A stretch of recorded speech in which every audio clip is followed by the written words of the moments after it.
Welcome back in. I hope all of you are having a fantastic Friday. We're here in the Geico Outkick studios, and we've been talking a lot about the divorce between Tom Brady and Bill Belichick. And I would say the number one story surrounding the divorce between Brady and Belichick has been, how are both guys going to do? And right now, the Tampa Bay Buccaneers coming into this game that they played last night against the Bears, I think most of you would have had to say that Brady was winning the divorce. And what I mean by that is Brady sitting at 3-1, favored to beat the Bears and get to 4-1, be in first place in the NFC South. Meanwhile, Belichick's dealing with the Stephon Gilmore positive. He's dealing with Cam Newton's positive. He's got Brian Hoyer that he's going to have to start again. They've had to move around the schedule. It's been a real challenge. And last night, to me, what it represented was the degree to which Brady may have been able to take for granted the overall team discipline that existed with the New England Patriots compared to the Tampa Bay Buccaneers.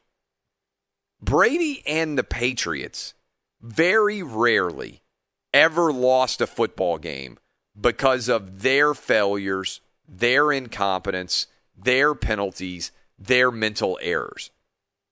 All night long, the Tampa Bay Buccaneers were the better football team. They ran it better. They moved the ball more effectively. They had more yards. They were more in control of the down and distance. But they still found a way to lose this football game. And a big reason why was the lack of discipline and penalties that they had. 11 penalties for 109 yards. Brady took a lot of hits in this game, and it wasn't necessarily hits on, they couldn't really block Khalil Mack, but it was failure to even get a hand on the rushing defender a decent amount of the time. It was alignment errors. It was personified by the way the game ended, with Brady not really sure what down it was. Nobody in the huddle on fourth down was saying, okay, guys, we got to get the first down here before we worry about the field goal. In order to get more plays and have a chance to win this game, we got to get 6 yards. Because one of the interesting things is Brady was standing there saying it's fourth down now, but there were other players on the offense with him saying the same thing. And you even heard Joe Buck and Troy Aikman pause there for a moment, because when somebody is super wrong, sometimes that can make other people uncomfortable about calling out the fact that they are super wrong. In both of their losses so far, against the Saints and against the Bears now, the Bucs have had over 100 yards in penalties. It has stacked up that they put themselves behind the down and distance chains time after time after time. And Brady's just not able to save them. But when you watch this game, one of the things that stands out to me is the Bucs, by and large, could run the football, and the Bears could not. Look at the team stats and ask yourself, what in the world happened here? First of all, the Bucs had over 100 more yards than the Bears did, just about. A little bit shy of 196 more yards. They averaged substantially more yards per play. Let's toss the passing statistics out of the method of analysis here right now and just point out to you that the Bucs averaged over 5 yards a rush, but they only ran it 20 times for 106 yards. They threw the ball 41 times. Now, that might make sense for the Bears because the Bears ran the ball 14 times and they only got 35 yards.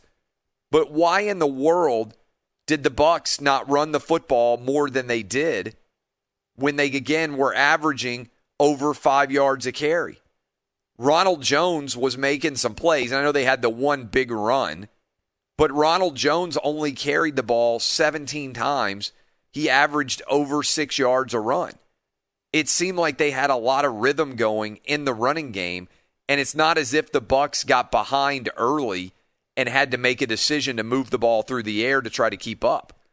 They were in control for much of this game, the Bucs were, of the overall vibe of the game in general.